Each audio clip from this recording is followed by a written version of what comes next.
Welcome back to our YouTube channel village वाली teacher में आपका हार्दिक स्वागत है, अभिनंदन है।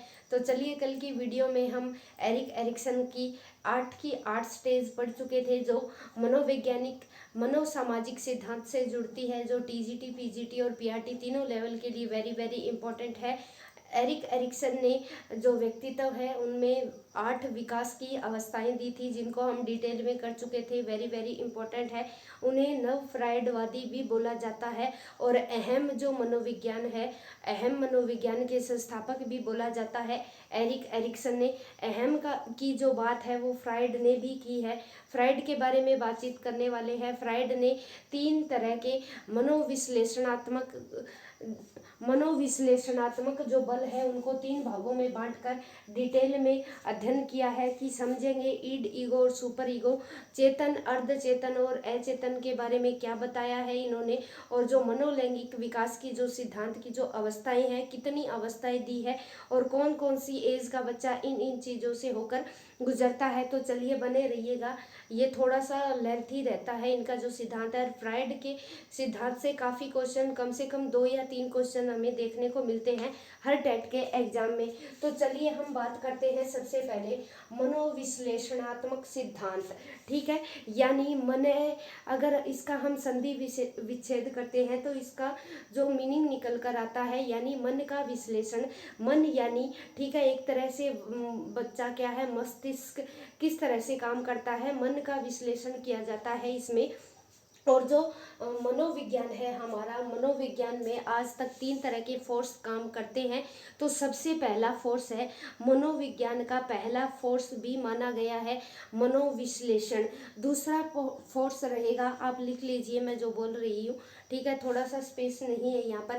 पहला जो फोर्स है मनोविज्ञान का, पहला फोर्स होता है मनोविश्लेषणात्मक, ठीक है। दूसरा है व्यवहारवाद, सेकंड मनोविज्ञान का फोर्स है। साइकोलॉजी का जो सेकंड फोर्स है वो रहेगा व्यवहारवाद, और तीसरा रहेगा मानवतावाद। व्यवहारवाद से वॉटसन है, थॉर्नडाइक है, पावलव है, वो साइकोलॉजिस्ट जुड़े हैं।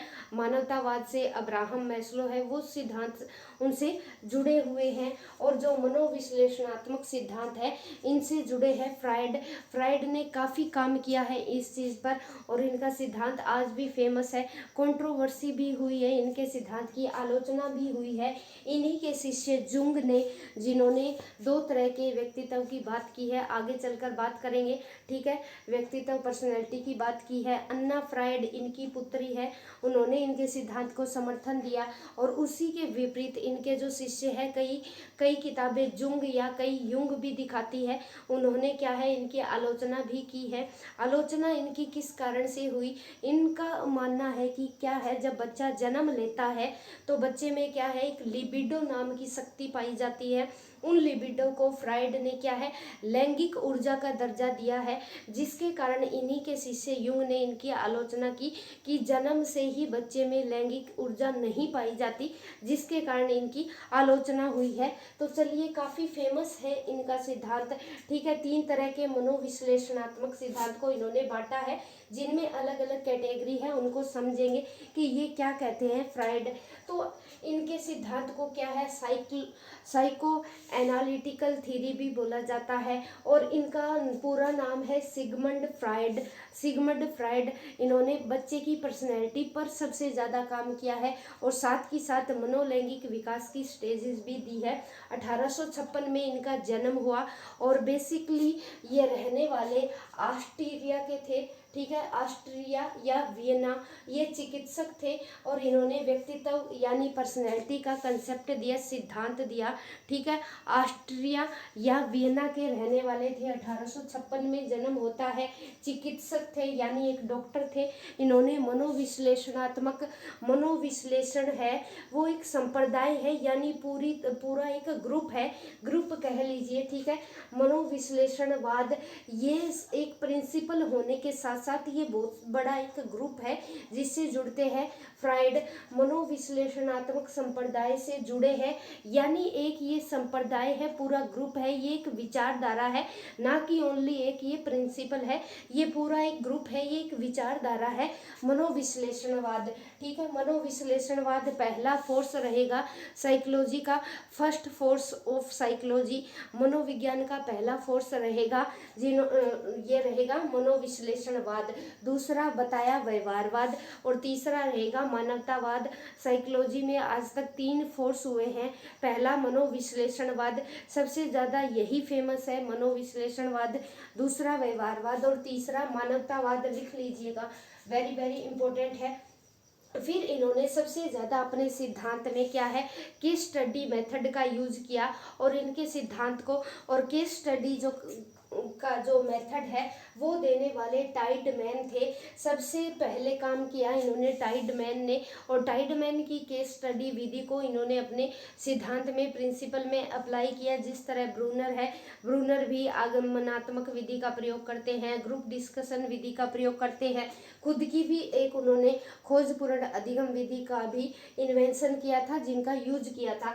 इसी तरह टाइडमैन की जो विधि है केस स्टडी विधि, उनका यूज किया इन्होंने, फ्राइड ने अपने सिद्धांत में। किस तरह, और ये जो इनका जो व्यक्तित्व का सिद्धांत है वो चिकित्सा पद्धति के रूप में जाना जाता है, कि मूल रूप से एक ये चिकित्सा की गई थी बच्चों के ऊपर। ठीक है, उसी को आधार मानकर, उसी को बेस मानकर फ्राइड ने अपना कंसेप्ट दिया। टाइडमैन की जो केस स्टडी मेथड है उनका क्या है, इन्होंने यूज किया, और 2 बुक लिखी। इनकी बुक वेरी वेरी इंपॉर्टेंट है, फेमस है। फर्स्ट बुक लिखी इन्होंने, the interpretation of dreams. Dreams पता है हमें सपने होते हैं, अब इंटरप्रिटेशन क्या होता है थोड़ा सा समझ लो इस वर्ड को, ताकि इस बुक का नाम आपको इजीली याद रह जाए। इंटरप्रिटेशन होता है किसी भी चीज़ की समझ, कि किसी भी चीज़ के बारे में हमारी खुद की पर्सनल समझ क्या है, अंडरस्टैंडिंग क्या है, किसी भी चीज़ को हम किस तरीके से देखते हैं, नेगेटिव मानते हैं या पॉजिटिव मानते हैं, वो अदर जो पर्सन है उसकी क्या है, अलग अलग खुद की समझ होती है। ठीक है, किसी चीज़ के प्रति, जैसे मोबाइल फ़ोन है फॉर एग्जांपल, समझ लो फिर से। इंटरप्रिटेशन होता क्या है, यानी किसी भी मनुष्य की पर्सनली किसी चीज़ के बारे में उसकी खुद की अंडरस्टैंडिंग क्या है, वो पॉजिटिव सोच रखता है या नेगेटिव सोच रखता है। जैसे मोबाइल फ़ोन के बारे में अलग अलग लोगों की अलग अलग अंडरस्टैंडिंग है, कोई अच्छा मानता है, कोई बुरा मानता है। तो वो अंडरस्टैंडिंग, किसी चीज़ के प्रति किसी इंसान की क्या अंडरस्टैंडिंग है, वो होती है इंटरप्रिटेशन ऑफ ड्रीम्स, यानी जो हम सपने देखते हैं उन सपनों की समझ। ठीक है, अलग अलग लोगों के संदर्भ में इन्होंने अलग अलग बात की है। हर मनुष्य क्या है, इंडिविजुअल है, हर किसी का विजन है, अंडरस्टैंडिंग है, किसी चीज़ के प्रति उनकी जो सोच है वो अलग होती है। तो पहली बुक इनकी वेरी वेरी इंपॉर्टेंट है, द इंटरप्रिटेशन ऑफ ड्रीम्स। ठीक है, कि सोच, कि सपनों के बारे में उनकी सोच कैसी है, समझ कैसी है, अंडरस्टैंडिंग कैसी है। दूसरी बुक रहेगी इनकी the id and the ego. ठीक है, ईड एंड ईगो का जो इनका काम है वो काफ़ी फेमस है, और सबसे ज़्यादा क्या है, इन्होंने क्या किया, इन्होंने कहा है कि लिबिडो है, लिबिडो हमारी लैंगिक ऊर्जा होती है, यानी काम शक्ति। ठीक है, सेक्स जो हमारी पावर है, इनको बोला इन्होंने, लिबिडो नाम दिया है इनका, इनके जो सिद्धांत में। ठीक है, काफ़ी बार पूछा जाता है कि लिबिडो क्या है, लिबिडो अकॉर्डिंग टू फ्राइड। ठीक है, अकॉर्डिंग टू फ्राइड लैंगिक ऊर्जा रहेगी, काम शक्ति रहेगी, और इसी शब्द को लेकर क्या है, इनकी आलोचना भी हुई है, और इन्हीं के शिष्य युंग ने की है। युंग या जुंग एक ही बात है। ठीक है, तो ये क्या बताते हैं कि जब छोटा बच्चा जन्म लेता है तब उसमें क्या है, तब भी उसमें लैंगिक ऊर्जा पाई जाती है, जिसके कारण बच्चा क्या है, माता का स्तनपान करता है, उस चीज़ में बच्चे को आनंद की प्राप्ति होती है, और उस चीज़ में क्या है, बच्चे को लैंगिक ऊर्जा मिल रही है, इसी को लिबिडो बताया है। और फ्राइड ने क्या बताया है, बच्चे में क्या है, शैशव कामुकता पाई जाती है। इनकी एक बेसिक टर्म है, लिख लो यहाँ पर, शैशव कामुकता पाई जाती है। ठीक है, शैशव कामुकता का नाम दिया इन्होंने, शैशव कामुकता। ठीक है, और ये कब से कब तक चलती है, ये चलती है लगभग जन्म से 3 वर्ष तक। ठीक है, जन्म से जन्म से 3 वर्ष तक चलेगी। यहाँ हमें ये स्टेज में बच्चे में सबसे ज़्यादा, जन्म से 3 वर्ष में बच्चों में लिबिडो की जो शक्ति है वो सबसे ज़्यादा पाई जाएगी। ठीक है, जब बच्चा जन्म से 3 वर्ष का होता है, कई बार 6 वर्ष भी मान लिया जाता है। ठीक है, तो जन्म से 6 वर्ष और 6 से जो 12 वर्ष की स्टेज है, यहाँ जब हम विकास की अवस्थाएं पढ़ेंगे वहाँ उसमें एज को थोड़ा सा और डिटेल में जानेंगे कि 6 से 12 वर्ष की जो एज है बच्चे की, वहाँ में बच्चे की जो लैंगिक ऊर्जा है वो सुप्त होती है, वो व्यक्त नहीं होती, जिसके कारण बच्चा क्या है, ज़्यादातर अपना समय खेलों में लगाता है और खेलों से ही बच्चा आनंद की प्राप्ति करता है।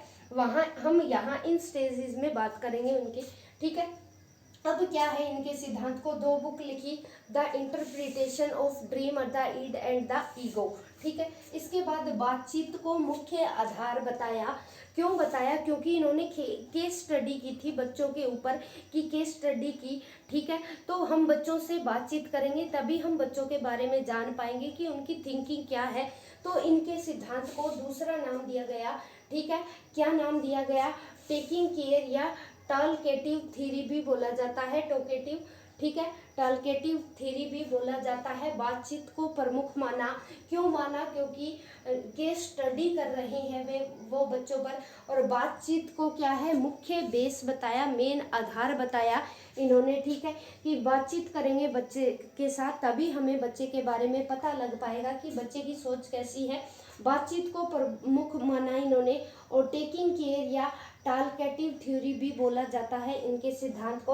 और इन्होंने जो मानसिक रोगी आते थे इनके पास, जो मेंटली रूप से जो ड्रीम्स देखते थे या कोई मानसिक रोगी होता था, उनके लिए क्या है, उनके ये चिकित्सक थे, तो उनके पास क्या है, जो लोग आते थे, इन्होंने मानसिक रोगियों के इलाज के लिए क्या है, मनोविश्लेषणात्मक वाद पर काम किया। और इस काम को 3 भागों में बांटा इन्होंने। सबसे पहले क्या है, सबसे पहला बांटा स्थलाकृति यानी टोपोग्राफिकल। ठीक है, टोपोग्राफिकल टोपोलॉजी जो है, टोपोलॉजी कूट लेविंग ने दी थी। जब उनका सिद्धांत पढ़ेंगे उसके बारे में बात करेंगे, यहाँ नहीं कर रहे। टोपोग्राफिकल में क्या बताया है फ्राइड ने, ये कहते हैं कि जो मनुष्य है, मनुष्य की मन की संरचना है वो कैसे होती है। ठीक है, मन की संरचना, इनका नाम, सिद्धांत का नाम ही है मनोविश्लेषणवाद। ठीक है, यानी मन को एनालिटिकल करना मन का। ठीक है, स्थलाकृति यानी टोपोग्राफिकल, मन की संरचना कैसे होती है अकॉर्डिंग टू फ्राइड। इन्होंने 3 तरह के नाम दिए, चेतन, अर्धचेतन और अचेतन। ठीक है, क्या बताया इन्होंने कि एक तो मनुष्य में अचेतन होता है, एक होता है चेतन और एक होता है अर्धचेतन, यानी मन की संरचना को फ्राइड ने 3 भागों में बांटा। उनके बारे में भी बातचीत करेंगे। पहले इसी कंसेप्ट को समझ लो कि टोपोग्राफिकल माना, पहले मनोविश्लेषणवाद के क्या है, 3 भाग दिए। एक दिए टोपोग्राफिकल, दूसरा दिया डायनेमिक। ठीक है, इसमें ईड, ईगो और सुपर ईगो बताया। और तीसरा क्या है, इन्होंने मनोलैंगिक विकास की 5 स्टेजेस दी, जिनके बारे में बात करेंगे हम। अब आ जाओ भाई इधर, ये टोपोग्राफिकल में क्या मानते हैं। टोपोग्राफिकल में मन की संरचना को इन्होंने 3 भागों में बांटा। नंबर 1 चेतन, यानी चेतन को क्या है, चेतन को फ्राइड ने तैरते हुए हिमखंड से तुलना की है।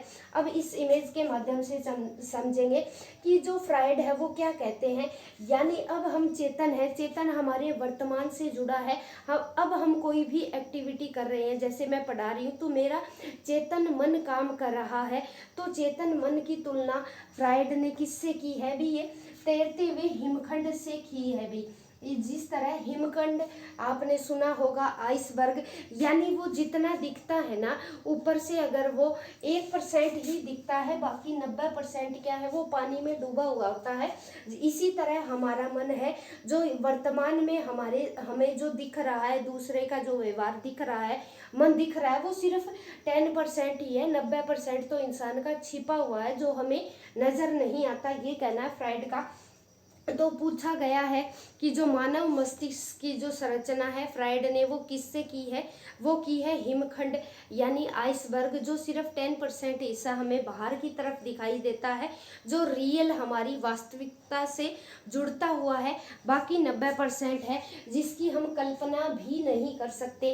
इतना बड़ा वो भाग होता है, वो 90% है, वो हिडन होता है, वो अंदर से छिपा होता है। जिस तरह हिमखंड छिपा होता है, आइसबर्ग का पता नहीं चलता, वो दिखने में दूर से इतना सा दिखता है, लेकिन नीचे उसकी गहराई हम कल्पना भी नहीं कर सकते कि नीचे इसका कितना हिस्सा और गहरा हो सकता है। उसी तरह इन्होंने क्या बात की है, तो चेतन के बारे में बताया है कि जो चेतन का हिस्सा है हमारे मन का, चेतन मन का हिस्सा बताते हैं 10%, और जो बीच का हिस्सा होता है वो अर्ध चेतन होता है हमारा। अर्ध चेतन को फ्राइड ने 0% माना है, यानी कोई वैल्यू नहीं दी। ये सबसे पतली लेयर है, पतली परत माना है इन्होंने। फिर क्या है अचेतन मन।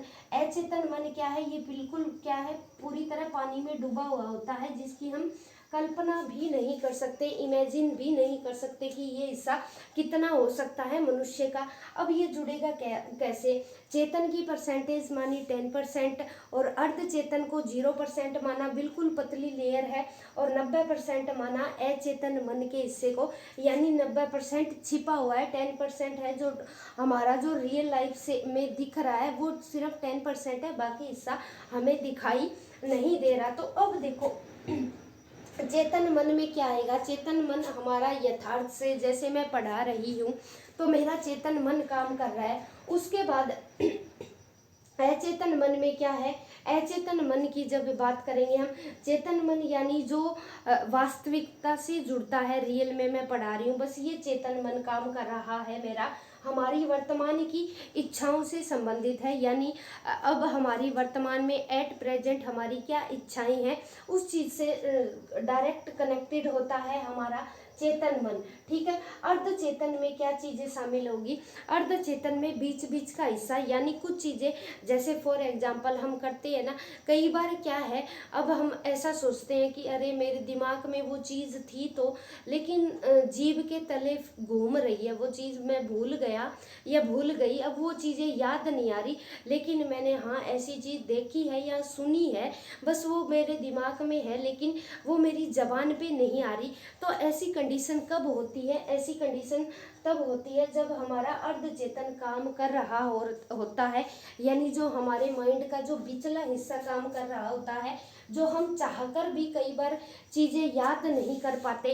ठीक है, याद नहीं आ रही होती, ऐसा होता है कि हाँ ये चीज़ मेरे मन में थी लेकिन भूल गए हम, रैंडम वो चीज़ें हमारे याद नहीं आती। ठीक है, फिर वो जबान के तले ही घूमती रहती है, ये चीज़ आएगी अर्ध चेतन में। अब अचेतन में क्या चीज़ें आएगी, अचेतन में आएगी हमारी दबी हुई इच्छाओं का भंडार गृह होता है ये, यानी जो इच्छाएं हमारी दब चुकी है, लेकिन आज भी हमें वो चीज़ें याद है कि हाँ हम लाइफ में ऐसा करने वाले थे लेकिन किसी कारणवश नहीं कर पाए, या उससे अच्छा और बेहतर कर पाए, लेकिन आज भी वो क्या है, दबी हुई इच्छाएं हमारे मन में, हमारे भंडार गृह में आज भी उपस्थित है।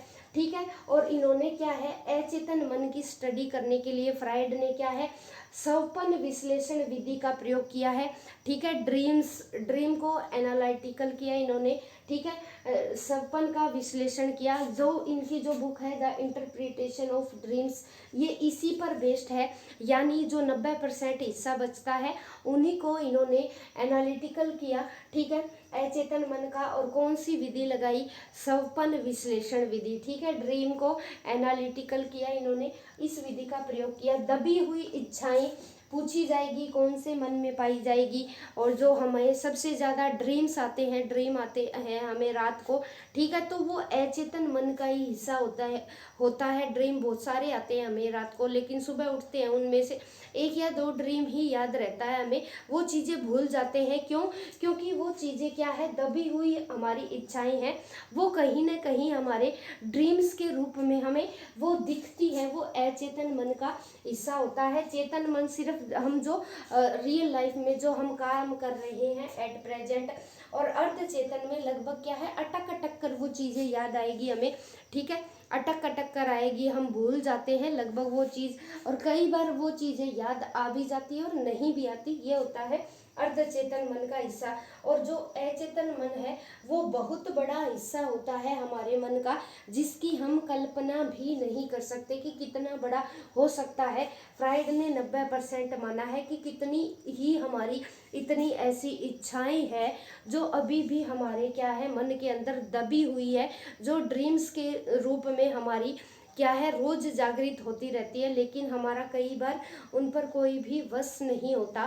ठीक है, क्यों? क्योंकि हम चेतन मन के अकॉर्डिंग सारा दिन काम करते रहते हैं। ठीक है, तो ये बात की इन्होंने। अब इनको देखो, ठीक है, अब समझ में आया होगा आपको कि चेतन मन का हिस्सा फ्राइड ने 10% माना है, अर्धचेतन का 0% माना है, नहीं माना, क्योंकि अर्धचेतन कभी साथ देता है तो कभी नहीं देता। लगभग चांस क्या होते हैं कि अर्धचेतन वाली चीज़ें, ठीक है, हमें याद आती ही नहीं कई बार। ठीक है, आती ही नहीं, 90% चीज़ें हम भूल चुके होते हैं। बस इतना वो होता है अटक अटक के कि हाँ ये चीज़ याद तो थी, जैसे कच्चा कच्चा याद होना। हम बोलते हैं ना कि अरे ये क्वेश्चन हमने पढ़ा तो था, याद तो किया था, लेकिन एट ए टाइम पे हमें याद नहीं आता। जब एग्जाम से बाहर आते हैं ना तब याद आते हैं, हाँ अब याद आया इसका आंसर ये आना था। ठीक है, तो कच्चा कच्चा याद होना ये अर्धचेतन के मन में होता है। ठीक है, क्योंकि ये जब जब चेतन मन में हम कोई चीज़ याद कर रहे होते हैं तो चेतन मन क्या है उस चीज़ को फिर अर्धचेतन मन में भेज देता है, यानी माइंड में भेज देता है। अगर यहाँ हमने प्रैक्टिस नहीं की, जैसे थॉर्नडाइक का नियम नहीं लगाया, बार बार अभ्यास नहीं किया, तो ये अर्धचेतन मन क्या है, ये यहीं पर वो चीज़ें घूमती रहेगी। अगर प्रैक्टिस नहीं की तो वो ये चीज़ें अगर प्रैक्टिस नहीं करते यहीं घूमती रहेगी तो वो चीज़ें कभी याद नहीं आनी। क्यों? अगर हमने अर्धचेतन लेवल पर प्रैक्टिस कर ली, बार बार उन्हें रिकैप कर लिया, तो अर्धचेतन मन क्या है अचेतन मन में भेज देगा, जो हमें हमेशा ड्रीम्स के रूप में एक भंडार गृह के रूप में कभी भी निकाल सकते हैं। ये एक तरह का हमारा खजाना होता है। ठीक है, तो चेतन मन से हम कॉन्शियस माइंड से, अगर हमने अनकॉन्शियस माइंड में वो चीज़ें अगर लॉन्ग टाइम तक याद रखनी है तो बार बार प्रैक्टिस करनी होगी। ये ट्रायल एंड एरर थ्योरी में थॉर्नडाइक ने भी बताया था। ठीक है, अगर चेतन मन में ऊपर ऊपर का हमने पढ़ लिया तो चेतन ने अर्धचेतन को भेज दिया, अगर वहाँ हमने प्रैक्टिस कर ली तो अर्धचेतन अचेतन मन में भेज देगा, जो हमें लंबे समय तक याद रहेगा। इसको कनेक्शन कर लेना भी अपने हिसाब से। ठीक है, तो ये बात हो गई भी टोपोग्राफिकल की। टोपोग्राफिकल में फ्राइड ने 3 तरह के मन की संरचना की बात की, मन के स्ट्रक्चर को बताया, अचेतन, चेतन, ठीक है, और बताया अर्धचेतन। तीनों को हमने एक इमेज के माध्यम से समझा। ठीक है, आइसबर्ग के माध्यम से समझा। 10% हिस्सा बताया चेतन मन का। ठीक है, कॉन्शियस माइंड का, जो कॉन्शियस हम जागृत अवस्था में रहते हैं या करते हैं। फिर होता है अनकॉन्शियस माइंड। अर्धचेतन को वैल्यू दी ही नहीं, फ्राइड ने 0% माना है। ठीक है, क्योंकि ये धोखेबाज है सरासर, ये याद आने ही नहीं देता। लगभग चीज़ें हमें क्या है भूल जाते हैं हम। ठीक है, अगर एक्सरसाइज नहीं करेंगे, बार बार याद नहीं करेंगे, प्रैक्टिस नहीं करेंगे, तो हिमखंड की तुलना की है मानव मस्तिष्क की, हिमखंड की तुलना की है। ठीक है, किससे की है भाई? मानव मस्तिष्क की तुलना की है एक तैरते हुए हिमखंड से। ये बात हो गई। अब हम बात आगे बढ़ेंगे, हमारी वर्तमान की इच्छाओं से संबंधित ये चीज़ें कंसेप्ट क्लियर हो गई होगी। एक बार अगर फिर से सुन लेना, अगर कोई डाउट बचता है तो, और मैं सोच रही हूँ कि डाउट नहीं होगा क्योंकि डिटेल में मैंने समझा दिया है। दूसरा फिर क्या है, गत्यात्मक या संरचनात्मक या डायनामिक, दोनों भाषाओं में लिखा है। इसमें क्या है, इन्होंने 3 तरह की कंसेप्ट बताई। इसमें भी डायनामिक में ये तीनों की तीनों मनोविश्लेषणात्मक सिद्धांत से जुड़ेगी, जो फ्राइड ने ही दी है। तो ईड है, ईड क्या काम करती है, क्वेश्चन यहाँ से भी बनते हैं और बने हैं। ईड को बोला जाता है हिंदी में इदम, पहले समझ लो। ठीक है, ईगो होता है अहम और सुपर ईगो होता है परा अहम। ठीक है, अब प्रा है। अब इनको बारी बारी डिटेल में समझेंगे कि क्या भला है ये ईदम। ईड क्या है? ईड को बोला जाता है भी ये स्वच्छंद घोड़ा है, यानी ये अपनी मन मर्जी करेगा। वो इसको ये मतलब नहीं है कि इससे कि मेरे कुछ सपने हैं, चाहे दुनिया जाए भाड़ में, मुझे तो बस ये करना है। अगर किसी कारणवश मुझे गलत कदम भी उठाना पड़े तो ईड यहाँ पीछे नहीं हटेगा, क्योंकि वो स्वच्छंद घोड़ा है, अपनी मर्जी की करेगा। ये क्या है? स्वार्थी अवस्था होती है। जो मैं बोल रही हूँ आप लिख लो, ठीक है। ईड को लिखो, ईड का आगे, ठीक है, नोट्स में लिखो आप ईड को। ये स्वार्थी अवस्था होती है, ठीक है। दूसरे से यहाँ कोई मतलब नहीं होता, अपनी इच्छाएं पूरी करने पर ही क्या है जोर दिया जाता है। अगर ईड की इच्छा की पूर्ति नहीं होती तो व्यक्ति क्या है यहाँ कुसमायोजित हो जाता है, ठीक है, कुसमायोजित हो जाएगा और कोई भी गलत कदम उठा लेगा ईड, ठीक है। ईड क्या है? इदम क्या है? एक बार फिर सुन लो। इदम में क्या है? एक क्या होता है ये ईदम? सुन लो ध्यान से और लिख भी लेना। आनंद की अवस्था भी कहलाती है, लिखते रहना साथ के साथ। आनंद की अवस्था है और ये जन्म के तुरंत बाद शुरू हो जाती है ईड, ठीक है। ईड स्वच्छंद घोड़ा बोला गया है। अगर इन्हें अपनी इच्छा पूरी करनी होती है, इच्छा पूरी करवाने के लिए ईड क्या है? अपना कोई भी गलत कदम उठा लेगा, ठीक है, कोई भी गलत कदम उठा लेगा। अपराध की भावना भी होती है और ये तामसिक शक्तियों से जुड़ा होता है। तामसिक परिवर्तियाँ लाइक नेगेटिव शक्तियों का भी क्या है, नेगेटिव थिंकिंग का भी इस्तेमाल कर लेते हैं हम अपने मतलब के लिए। तो ये 5-6 चीज़ें जुड़ेगी ईड से। अब हम नंबर 2 एकदम ईगो की बात करेंगे, ठीक है। एक आनंद की अवस्था बोला गया है, ईड को लिख लो। आनंद की अवस्था, स्वार्थ की अवस्था, इच्छा पूर्ति की अवस्था और बुरे तरीके को भी अपना लेना। इसमें इच्छाएं क्या है? दबती नहीं है, हमें हर हाल में पूरी करना चाहता है वह अपनी, ठीक है। जन्म से मौजूद होती है, प्रारंभ होता है शारीरिक इच्छाओं से। बच्चा सबसे पहले क्या है? अपनी शारीरिक इच्छाओं की पूर्ति क्या है? पूरी करवाना चाहता है। ईड में क्या है? बच्चे शारीरिक आवश्यकताएं, भूख लगी है तो वो कुछ भी हो, ठीक है, दूसरे का पेट भरा है या नहीं भरा है उसे खुद के पेट से मतलब है, उसे मतलब नहीं है। तामसिक अभिवृत्तियों से भी जुड़ेगा, ठीक है। तो ये लगभग ज़्यादातर नेगेटिव चीज़ें हैं, वो किस में रहेगी भी? ईड में रहेगी। अब आ जाओ नंबर 2 ईगो। ईगो में क्या है? ईगो ये क्या है? ईगो को माना गया है ये घुड़सवार है। क्यों घुड़सवार है? क्योंकि अगर ईड का प्रभाव ज़्यादा हो गया तो भी खतरा है, यहाँ भी व्यक्ति का क्या है? बैलेंस बिगड़ जाता है और सुपर ईगो में भी बैलेंस बिगड़ जाता है। क्यों? अब ये क्या है? कंट्रोल कौन करता है भी? ईगो करता है। क्यों? क्योंकि ये घुड़सवार है और घुड़सवार के हाथ में ही क्या है? घोड़े की लगाम है, जितना चाहे ये कंट्रोल कर सकता है। और ईगो जुड़ेगी वास्तविक कंडीशन से, जुड़ेगी, रियलिटी दिखाएगी, ये सपने से दूर लेके जाएगी कि नहीं आप ये डिजर्व करते हो, आपके लिए ये सही है, तो ये वास्तविकता से जोड़ेगी इंसान को, ठीक है। और कुसमायोजन नहीं होने देगी, समायोजित करके रखेगी। और इस यहाँ पर ईगो क्या है? समाज का प्रेशर बनता है इस पर कि समाज में जो चीज़ें अच्छी है उसी के हिसाब से चलो, ये नहीं कि कुछ भी कर लो गलत सलत तरीके से। आप अपनी इच्छाएं पूर्ति नहीं कर सकते कि अगर दूसरे का नुकसान हो रहा है, ठीक है, कि मुझे 10 तोले सोना चाहिए, मेरे पास पैसे नहीं है, मैंने चोरी कर लिया, तो ईड क्या है? वो तो चोरी करवा देगी, लेकिन ईगो क्या कहेगा कि समाज का प्रेशर है, अगर आप चोरी करते हो तो आप पकड़े जाओगे, जेल में जाना पड़ेगा, आपकी ज़िंदगी बर्बाद हो जाएगी, करियर बर्बाद हो जाएगा। तो ये कोई भी गलत निर्णय लेने से बचाता है ईगो, ठीक है। अहम, ये घुड़सवार है क्योंकि लगाम इसी के हाथ में है।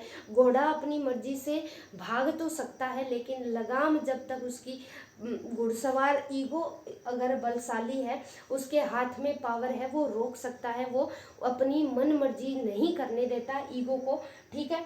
तो ये समाज के प्रेशर में आकर कोई भी गलत निर्णय लेने से बचाता है। उसके बाद क्या है? Super ego. सुपर ईगो में व्यक्ति क्या है? नैतिकता से जुड़ा होता है। यहाँ क्या है? नैतिकता बहुत ज़्यादा हावी हो जाती है, बड़ा ही आदर्शवादी हो जाता है इंसान की, मुझे तो बस समाज की भलाई ही करनी है। तो ज़्यादातर ये समाज समाज की भलाई के बारे में सोचना शुरू कर देता है तो अपने बारे में ये भूल जाता है कि मुझे अपने लिए भी कुछ करना था। तो यहाँ भी क्या है, इसका कुसमायोजन होने की कंडीशन ज़्यादा बनती है।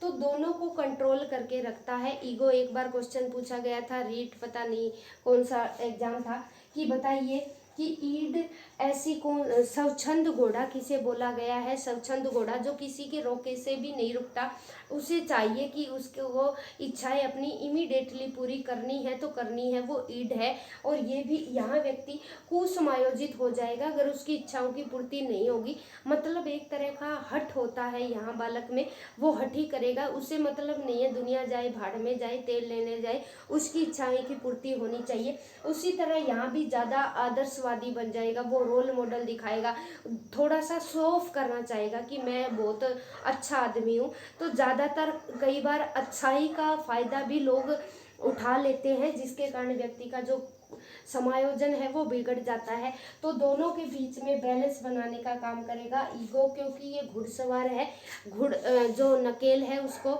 संभाल के रखता है, इनको भागने नहीं देता।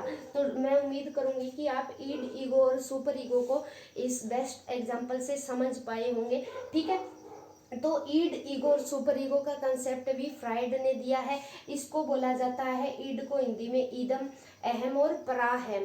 ठीक है, हिंदी और इंग्लिश दोनों में ध्यान रखना, दोनों भाषाओं में आपसे पूछ लिया जाएगा। इसके बाद आती है भी विकास की 5 अवस्थाएं दी है, और ये मनोलैंगिक विकास की अवस्थाएं हैं।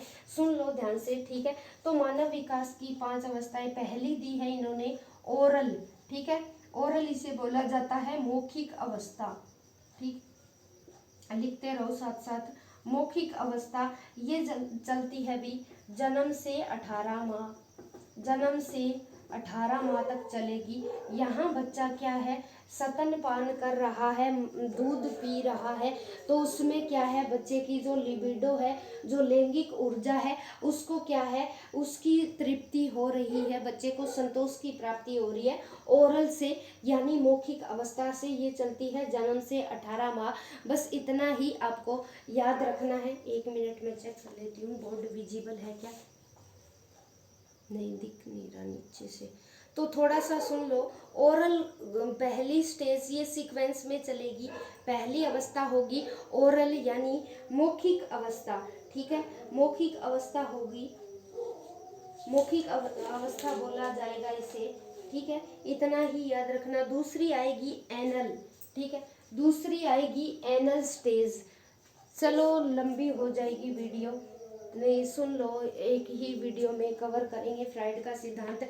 दूसरी होगी, लिख लो गुद्दीय, हिंदी में बोला जाएगा गुद्दीय अवस्था यानी एनल स्टेज। ये चलेगी भाई, ये कब से कब तक चलेगी, ये चलेगी 18 माह से 3 वर्ष। ठीक है, इसे बोला जाता है धारणात्मक अवस्था, या कंजूस होता है बच्चा इसमें, और क्रोधी टाइप का होता है, आक्रामक स्वभाव होता है।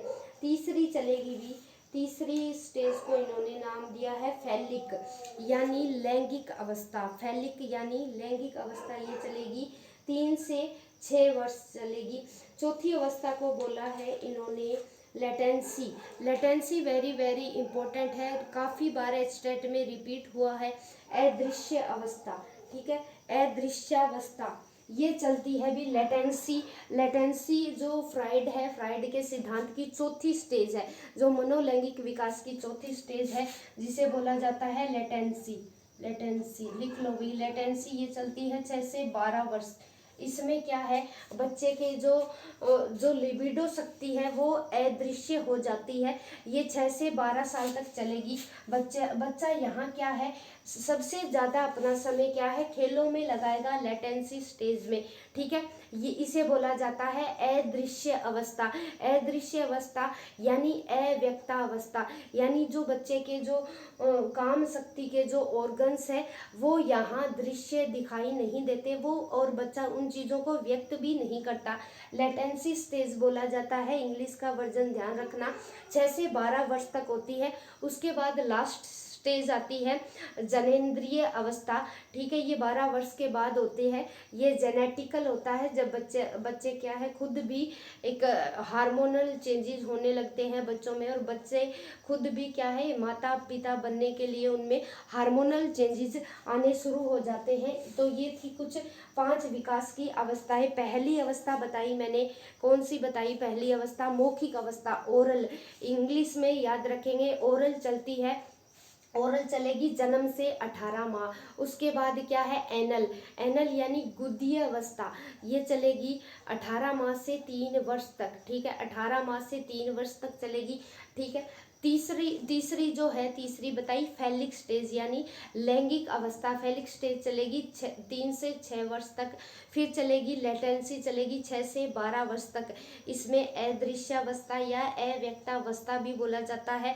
वेरी वेरी इंपॉर्टेंट बात और मोस्ट रिपीटेड बात कि ऐसी फ्राइड की ऐसी कौन सी स्टेज है जिसमें बच्चे की जो लैंगिक है, जो लिबिडो शक्ति है वो दिखाई नहीं देती? तो चौथी स्टेज रहेगी लेटेंसी, और जो समय पीरियड है, एज है, वो 6 से 12 वर्ष रहेगा। 12 वर्ष के बाद है बच्चे की जनन इंद्रिय अवस्था शुरू हो जाती है। इसे जेनेटिकल स्टेज भी बोला जाता है, जो 12 वर्ष के बाद शुरू हो जाती है। वेरी वेरी इंपॉर्टेंट है। अब एक कोड वर्ड से ऐसे याद रख लेना आप। पहली स्टेज हो गई ओरल, दूसरी हो गई एनल, ठीक है, ओ एनल, ओरल एनल, फिर आती है ओरल के बाद ओरल हो गई, एनल हो गई, तीसरी स्टेज हो गई लैंगिक अवस्था फैलिक, पी, फिर हो गई लेटेंसी, एल, फिर हो गई जी। LPG होता है ना, वैसे ये थोड़ा सा उल्टा है, ये सीक्वेंस याद रखना, OAPLG, ठीक है, OAPLG, ओरल स्टेज, ऐसे anal stage, phallic stage, latency और जेनेटिकल, ठीक है। समय पीरियड बता दिया, जन्म से 18 माह, 18 से 3 वर्ष, 3 से 6 वर्ष, 6 से 12 और 12 वर्ष के बाद पांचों की पांचों मनोलैंगिक विकास की अवस्थाएं रहेगी। चौथी वेरी वेरी इंपॉर्टेंट है, क्योंकि यहाँ बच्चे की क्या है लिबिडो शक्ति थोड़ी सी सुप्त हो जाती है। सुप्तावस्था भी बोला जाता है, अव्यक्तावस्था भी बोला जाता है, अदृश्य भी हो जाती है, यहाँ दिखाई नहीं देती। कारण रीजन, क्योंकि बच्चा अपना सबसे ज़्यादा वैल्यूएबल टाइम क्या है, कहाँ लगाएगा? खेलों में लगाएगा, जिसके कारण बच्चे की क्या है लैंगिक ऊर्जा पर इतना ध्यान नहीं जाएगा, ठीक है। तो फ्राइड का जो कंसेप्ट है ये वेरी वेरी इंपॉर्टेंट है। हर चीज़ मैंने यहाँ आपको डिटेल में बता दी है। फिर भी अगर आपको कोई डाउट लगता है तो कमेंट बॉक्स में कमेंट ज़रूर कर दीजिएगा, आपका डाउट का सॉल्यूशन किया जाएगा। तो उम्मीद करूंगी कि मैं आपको आज की क्लास बड़ी ही अच्छी लगी होगी। फ्राइड का सिद्धांत डिटेल में हमने पढ़ लिया है। इसके अलावा आपकी एक भी चीज़ यहाँ पर नहीं छूटी है, ठीक है। तो ईड, ईगो और सुपर ईगो के बारे में भी मैंने बता दिया। कुसमायोजन नहीं होना है, ये आदर्शवाद और नैतिकता की अवस्था होती है। यहाँ अपना बच्चा मनमानी करता है, चाहे गलत तरीका भी अपनाना पड़े, ये कंट्रोल करके रखेगा सामाजिक नियंत्रण के प्रभाव में आकर, ठीक है, क्योंकि समाज किसी भी बच्चे को गलत करने की इजाज़त नहीं देता। तो bye bye, have a nice day guys. मिलते रहेंगे इसी तरह साइकोलॉजी की क्लासेस के साथ डेली रात 8 बजे। तो देखना नहीं भूलें विलेज वाली टीचर।